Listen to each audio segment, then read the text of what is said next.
asalaamaaleykum sama gaa ñi tey le dimanche 17 août 2025 am contentement bu rëy dellusiwaat ak yéen ci lii nga xam ne moom mooy seen actualité géopolitique mondiale tey nag dama am contentement bu rëy ndaxte gis ngeen évolution bi nga xam ne moom la actualité géopolitique mondiale bi di jël am na ñu bëri ñi nga xam ne nag ñu ngi tàccu di saraxole di wax ne kii nga xam ne moom mooy seen xarit Vladimir Poutine am na ndam lu rëy ci lii nga xam ne moom mooy Ukraine ci lii nga xam ne moom mooy OTAN ci lii nga xam ne moom mooy daanaka Union européenne mu mel ni ñoom dañoo jaay le pot de l'ours avant de l'avoir tué maanaam gisaguma ki nga xam ne da ngay woote ndam li nga xam ne yow combat bi jeexagul match bi jeexagul maanaam xam ngeen balaa ñoo wax ne nit am na ndam day fekk ne lii nga xam ne moom mooy jaamarloo boobu noonu nekk li nga xam ne jeex na te tey la kii di Vladimir Poutine gën a baral gën a taral lii nga xam ne moom mooy song yi nga xam ne mu ngi koy amal ci réewum Ukraine gis ngeen ne bi nga xamee ne mu ngi daje kii nga xam ne moom mooy njiitu réewum Amérique ci fi ñuy wax Alaska jour boobu noonu rek yónnee na maanaam limu recordu drone ci fii nga xam ne moom mooy Ukraine léegi nag kii nga xam ne moom jàpp na am na ndam ba pare kay jaratul muy continuer xeex bi nan ngeen mën a comprendre ki ngeen di wax ne moom am na ndam te ki ngeen di wax ne am na ndam boobu ba léegi mu ngi wéyandi di gën a baral di gën a taral song yi ba pare moom mu sàkku ñu jox ko lii nga xam ne moom mooy Donbass bi nga xam ne contrôlé gu ko yépp maanaam la mu tey ci Donbass daanaka bu ñu koy xool 70% la mu dese ko Kramatorsk dese ko Sloviansk dese koy dëkk yi nga xam ne yu am solo la yi nga xam ne Volodymyr Zelensky mu nga fa toog jàpp njàmbaram léegi nag ci loolu laa bëggoon ñëw def jàngat c'est que xam na am na ñu bëri ñi nga xam ne dañuy juum saa su nekk xam ngeen tey bu fédération de Russie amoon ndam li ngeen di xam ne moom ngeen di xaar ci moom ci Ukraine ci OTAN ak ci lii nga xam ne moom mooy réewum Amérique man de Léon Balthazar xaw ma lan lay changé ci sama dund ndaxte man de benn ndam kot moo ma yitteel muy ndamu réewum Sénégal ndaxte Sénégal bu amee ndam man dinaa ci gis sam bopp waaye fédération Russie tey bu amoon ndam bu duma woon OTAN duma Union européenne duma États-Unis man gisuma ndam loolu noonu lan lay changer sama dund ndaxte wax dëgg neex yàlla ñu bëri ci yéen père lañ may woowee ku ñuy woowee père kon ça veut dire que ne taal naa ay sondeel yu bëree bëri maanaam jot naa am expérience ci lii nga xam ne moom mooy dund bi te yaakaar naa ne ci lii nga xam ne am naa ko cay at am na lu bëri li nga xam ne marqué na sama dund maanaam lépp li nga xam ne doomu aadama da koy yittewoo man bi ma commencé dund ba léegi ci lépp li nga xam ne nit da koy yittewoo gisuma ci lenn li nga xam ne fédération Russie baaxe na ma ko ci sama ndaw doon naa dawal ay vélo yaakaaruma ne vélo yi ma doon dawal Russie la jógee doon naa am lu ñuy wax ay moto bécane ay scie wala ay boxeur wala ay Peugeot yi nga xam ne ñëpp xam nañ ne marque française la ay 154 bi ma commencé di ut ay appareil la nga xam ne mu laa doon dégloo rajo wala ma koy sitaanee télé gisuma ci benn marque bi nga xam ne Russie la jógee bi nga commencé di jënd dàll di jënd yére di jënd lekk même lii nga xam ne moom mooy italiens yi sax baaxee nañ àdduna wërngal këpp spaghetti ak macaroni tey boo demee njëga ñaaw ci fii nga xam ne fa la président de la République monsieur Bassirou Diomaye Diakhar Faye fekk baax am na ñi nga xam ne bëgg nañ loolu macaroni ba ñuy tooñee séeréer yi ak macaroni léegi lii nga xam ne mooy waarum xarala yi moo xam téléphone la moo xam lu mu mënti doon moo xam bluetooth la amul lenn li nga xam ne man de gis naa ne fédération de Russie bokk na ci sama dund maanaam at yi nga xam ne am naa ko du dàll du yëre du lekk li nga xam ne man dama koy utiliser au quotidien ñu ne ma lii de Russie ñoo ko defar man ma xam ko man de wax dëgg neex yàlla bu ñu waxantee dëgg rek te yàlla tax amul lenn li nga xam ne sama quotidien la bokk mu jógee fédération de Russie mu koy bu nekkee produit chinois dama koy utiliser bu nekkee produit américain dama koy utiliser bu nekkee yeneen produit dama koy utiliser même ba ci Japon sax ñam naa sax lu ñuy wax sushi waaye amul lenn li nga xam ne lu siw la wala li nga xam ne dañ koy lekk wala dañ koy sol wala dañ koy yittewoo ci wàllum xarala ñu ne ma lii nii fédération de Russie mu nekk li nga xam ne maanaam am naa ko leneen li nga xam daal gis naa ne fédération de Russie lay jógee mooy maanaam sàngara bi di vodka te yaakaar naa ne même su ma doon mandé sax du ma mandé vodka ndaxte bëgg naa lii nga xam ne mooy sama wér gu yaram kon ku mu neex nga tàccu ku mu neex ngeen leen fédération de Russie am na ndam waaye ndam loolu noonu yéen a ko yàkkamte te yàkkamte bi nga xam ne da ngeen ko yàkkamte dafa mel ni yéen da ngeen di jéem a dalal seen xel ndaxte déglu leen ba baax ma wax leen lii nga xam ne moom moo nar a ñëw kii di Ursula von der Leyen nee na ñoom reconnaître ñu maanaam lii nga xam ne moom la njiitum réew Amérique fas yéene def ne dafay bàyyil suufu Ukraine intégrité territoriale Ukraine ci kii nga xam ne moom mooy Vladimir Poutine te nee na ñoom ñu ngi waajal 19e paquet de sanctions te wax naa leen ne négociation yi yëpp lenn mooy li nga xam ne moom moo gën a yitteel fédération de Russie mooy maanaam ñu yëkkati sanctions yi ndaxte sanctions yaa ngi commencé am njeexital bu baax a baax ndaxte wax naa leen ne marché dafa am ci biir marché yi am na marché yi nga xam ne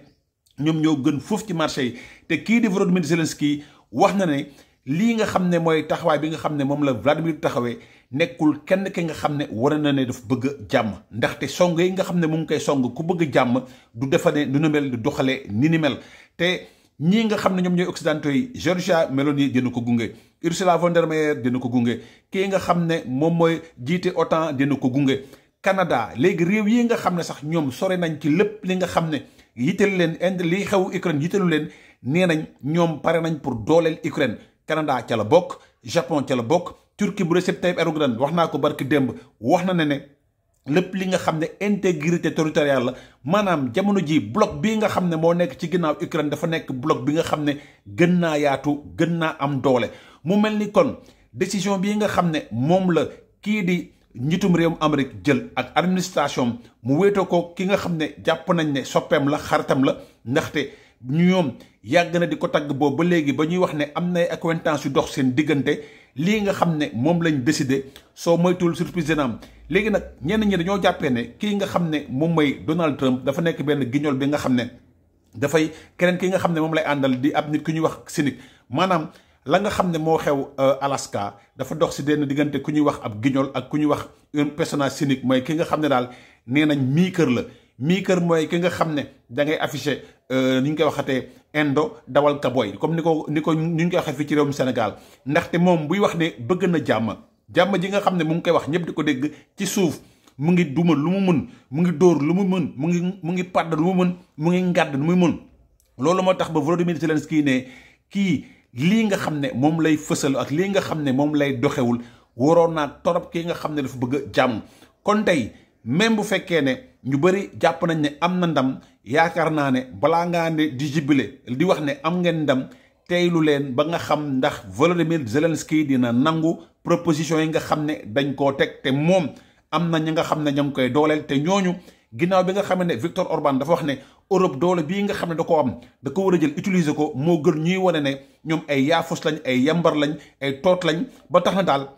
moom mere na Union européenne bii nga xam ne moom la bopp nee nañ ñoom doole bi ñu am ak kattan bi ñu ko am suñ ko jëloon tey ko seen loxo doxalee ko kon lii nga xam ne moom moo xew tey ci diggante njiitum réew Amérique ak njiitum fédération de Russie kon du woon am waaye ñoom ñoo bëgg di tarbiyu ñoom ñoo bëgg nekk ay woy toppe moo tax ba ñu ngi leen di toroxal di leen tuutal di leen néewal doole mu mel ni kan soo leen mooyul européens yi dinañ fippu jëm ci taxawaay bii nga xam ne moom la njiitum réew Amérique taxawee te wax naa leen ne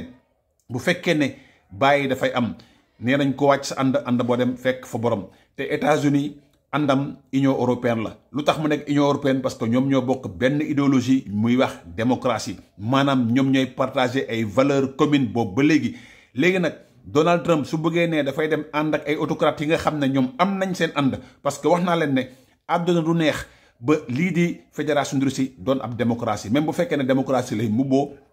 comme ni ko Iran di defee waaye démocratie yooyu noonu ñëpp xam nañ ne nguur geeg pouvoir bi benn nit moo ko téye muy ki ñuy wax l'homme fort moom ancrage bii nga xam ne am na ko nëbb ko wax na ne ko wane na ko ci lépp li nga xam ne da koy lëkkaloog Chine da koy lëkkaloog Corée du Nord da koy lëkkaloog Iran ak ñi nga xam ne ñoom ñoo bokk gis-gis kon nag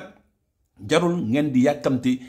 maanaam ci wàllum géopolitique mondial wax naa leen ne mbir mi jeu d'échec la te kii nga xam ne moom mooy njiitu réew Amérique dafa nekk nit ki nga xam ne nit ku versatile la maanaam ñu bëri sax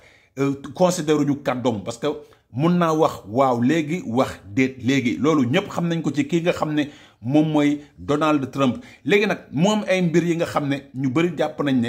administration bii nga xam ne moom mooy administration Trump mooy administration bi gën a cuune ndaxte gis ngeen ne fuite yu jóge ci documents yi nga xam ne documents yu confidentiel lañ ñu ngi ñëw saa su nekk maanaam bi yoon amaan na beneen bi nga xam ne mu ngi jógeeti ci réunion bii nga xam ne moo naroon am ci fii nga xam ne moom mooy Alaska une nouvelle preuve d'incompétence des documents confidentiels sur la rencontre Trump-Poutine trouvés dans un hôtel des éléments fuites maanaam les documents destinés à préparer la délégation américaine documents yi nga xam ne moo doon tax ñu war a waajal lii nga xam ne moom mooy délégation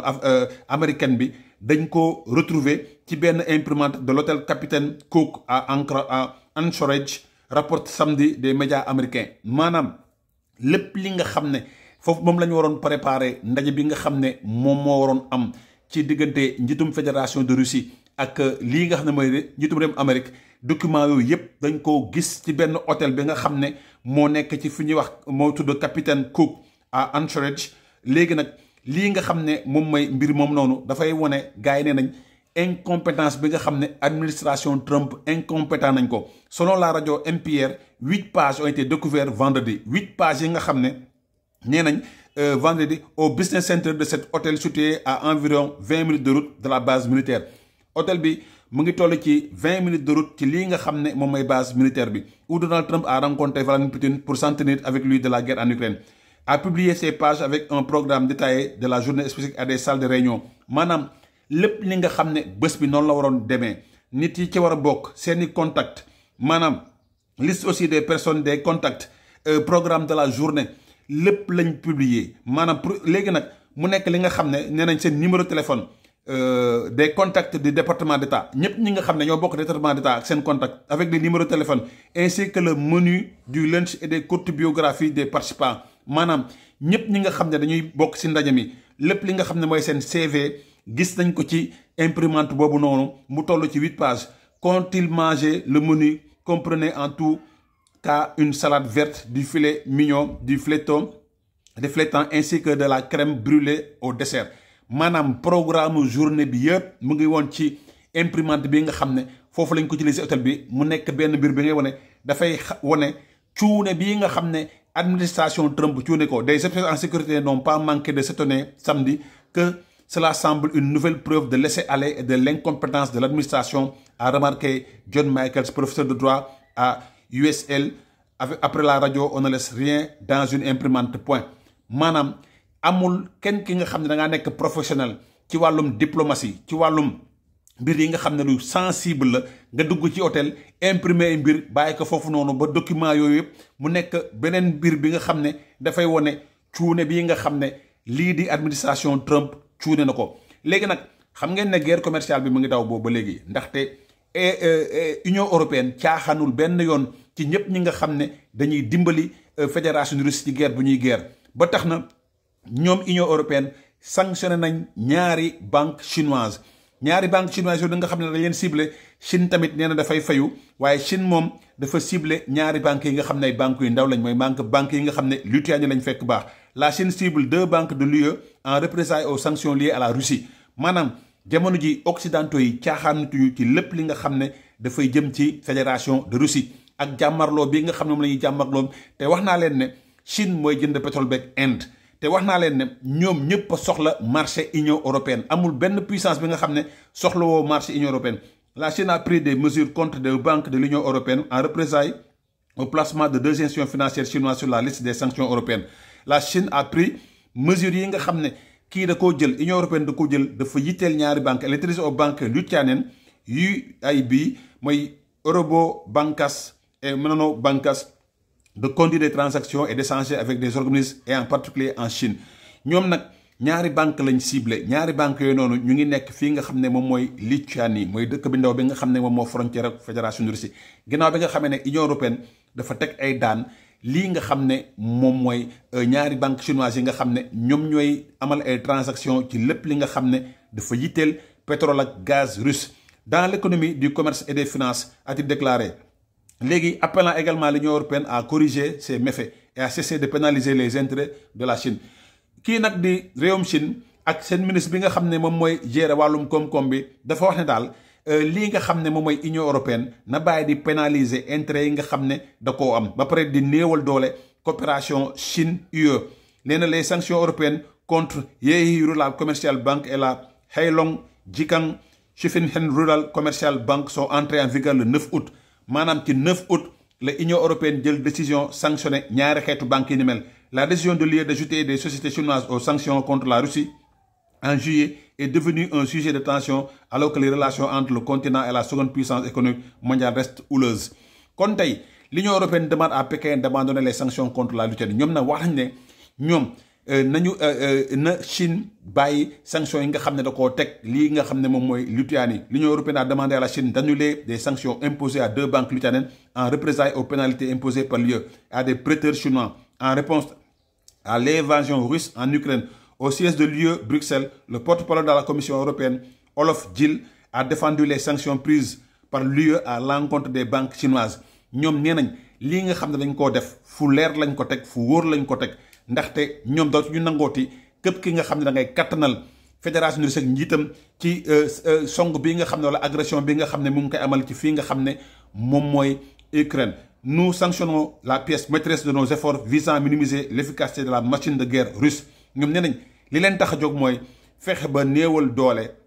lii nga xam ne moom mooy machine de guerre russe. tey nag actualité bi naa ko xaw a yaatal tuuti xam ngeen ne jamono ji grève générale am na ci fii nga xam ne moom mooy Israël mu mel ni kon askanu Israël jël nañ décision fipp bu baax a baax ci lépp li nga xam ne dafay jëm ci décision bi nga xam ne moom la Benjamin Netanyahu jël bañ ne du waxtaan bëgg wéyal guerre bi te loolu nag moo tax ñu déclenché lu ñuy wax grève générale maanaam jamono ji Benjamin Netanyahu mu ngi commencé jàmmarloog askanam ginnaaw bi nga xam ne ñu ngi ko seetaan boobu ba léegi muy amal ay song yi nga xam ne ay song yu jéggi dayoo la jëmale ko ci lii nga xam ne mooy ña yeewoo bande Gaza ak xeetu ñaawteef yi nga xam ne foo ko natt nag romb na ko dem ci xiifal ci faat chaque jour ci ndimbal lii nga xam ne ci la ñuy def appât pour di faat lii nga xam ne mooy waa Palestine. ci guerre boobu noonu nag xam ngeen ne outils yi ñoom ñooy ñi nga xam ne ñoom ñoo wéyale di song lii nga xam ne moom mooy Israël saa su nekk moom ñaanam missiles yi nga xam ne jëlee nañ ko ci Iran ca la ñuy songee lii nga xam ne moom mooy Israël. léegi nag l'armée israélienne annonce avoir bombardé un site énergétique au Yémen ñoom nag nee nañ fii nga xam ne moom mooy centrale bi nga xam ne moo yët Yémen yëpp courant moom lañ bombardé pour maanaam commencé won askan bi ne leen soo leen dakkalul duñu song yéen di ngeen dund ay jafe-jafe yu tar. Au Yémen, une source de la défense civile citée dans la télévision Al Nasira des Houthis a fait état d'une agression contre une centrale électrique à Sanaa, capitale du Yémen, aux mains des rebelles. maanaam ñoom lii nga xam ne moom mooy centrale nucléaire bi nga xam ne moo yët askanu maanaam capitale bi Sanaa yëpp moom la israéliens yi def doom. léegi nag xam ngeen Syrie boobu ba léegi jàmm amugu fa jafe-jafe yi mu ngi tar ñu bëri wax nañ ne askan bi nga xam ne fa la Bachar al-Assad bokk dañ leen di amal lu ñuy wax nu ñu koy waxatee génocide ñu ngi leen di faat jafe-jafe yi nag jeexagul parce que une explosion a fait au moins 4 morts ci benn dépôt de munitions bi nga xam ne moo nekk ci dëkk bu ñuy wax Idlib. tàngoor bi mooy tàngoor bi nga xam ne moo am ci àdduna bi gis ngeen ne Espagne mu ngi tàkk bu baax a baax Irak lii nga xam ne moom mooy surconsommation bi dafa dem ba panne d'électricité générale am une panne totale d'électricité liée aux températures record de la consommation mooy maanaam le fait que dëkk bi tàng benn période tàng bi nga xam ne ñëpp di yëttiwoo courant bi loolu moo tax ba réseau ba ne këpp fay ci sollicité bi nga xam ne mooy xëcc bi nga xam ne ni ñu koy xëccoo. Le réseau électrique en Irak connaît lundi une panne totale provoquée par une hausse record des températures et une augmentation de la consommation qui a entraîné l'arrêt des 2 lignes de transmission. maanaam lii nga xam ne moo doon tax ba dëkk bi am courant ñaari lignes yooyu noonu yëpp ñoom ñoo yàqu ndax tàngoor bi métti na benn peeru métti bi nga xam ne askan bi yëpp taalandoo seen i appareil loolu tax ba mbir mi attanu ko mu jural dëkk bi paan bu méttee métti. léegi nag xam ngeen am na benn phénomène bu bees bi nga xam ne moo am Afrique mooy maanaam lu ñuy wax bañ gan mooy xeex lépp li nga xam ne dafa jëm ci lu ñuy wax étranger. xam ngeen ne Gabon jël nay mesure Tanzanie jël nay mesure Sénégal nag bokk na ci réew yi nga xam ne moom moo ëpp jàmm maanaam ci lépp li nga xam ne dafay jëm ci dëkkandoo yeeg Sénégal mu ngi jël 9e place. bokk na ci réew yi nga xam ne bëri nañ jàmm trop Botswana ci la bokk Namibie ci la bokk ak Île Maurice mooy réew bi nga xam ne am na jàmm mooy maanaam ñëpp ñi fa nekk maanaam kenn xataru leen kenn buntu xataru leen. ñu gis nag benn phénomène bu bees maanaam jamono jii ci Sénégal lii nga xam ne moom mooy malien yi ñoom ñoo commencé jël place bii nga xam ne moom mooy place su sénégalais yi jëm ci lu ñuy wax employé de maison mooy maanaam domestique wala mbindaan. ndaxte ñii nga xam ne ñoom ñooy indi bàyyi nañ agence yi parce que wax nañ ne sénégalais yi nga xam ne ñoom ñooy yëngatu ci wàllum liggéeyu kër ñoom non seulement la leen di fayee salaire yu cher waaye des fois anam bi nga xam ne moom la ñuy amalee liggéey bi ak mbañeel yi nga xam ne dañ koy bañ yenn mbir yu bëree bëri ak absence injustifiée wala ñu def ay rupture de contrat yi nga xam ne day fekk seen i patron nekk cee jafe-jafe yi tar loolu moo tax ba ñoom jamono ji malien yaa ngi commencé bàbbeeku bu baax a baax te xam ngeen ne Mali bokkatul CEDEAO te gis ngeen ne ñoom ñu ngi commencé di ñëw di ut ay job fii nii kii nga xam ne mooy Brice Oligui Nguema bi nga xam ne dafa bëgg a xañ immigré yi nga xam ne étranger yi nga xam ne ñoo nekk ci réewam moom ay doomu réewam ñu ngi fii ne fi xuus fees fi del ñëpp ñi nga xam ne ay gabonais lañ ñu ngi fii di jàng ampagaay te kenn terewu leen dara ñoom ñoo nekk ci centre d'appel yi ñoom ñoo nekk ci ay mbir yu bëri yi nga xam ne sénégalais yi jàppewuñ leen ko mujj kon am nay produits yi nga xam ne nit bu koy amal day mel ni ñoom du ñu réfléchir mel ni comme ñoom seen askan dañoo toog seen réew maanaam demuñu fenn wala sonaluñu kenn te pourtant ñoom ñu ngi ci diaspora bi fees fa del rawatina fii nga xam ne moom mooy réewum Sénégal communauté gabonaise bi nu mu toll kenn xamul lu mu toll kon lii day wane ne am nay mbir yi nga xam ne Afrique fu mu jëm moo tax mën na leen lépp li nga xam ne dafa ni nga koy duppee unité africaine dafay nekk mbir yi nga xam ne du mës a mandargalu ndaxte noonoo bi bëri na maanaam xiiroo bi bëri na lii laa leen bëggoon indi seen actualité seen xarit la woon Léon Baltasar le Caméléon di leen ñaanal dimanche su jàmm ak salaam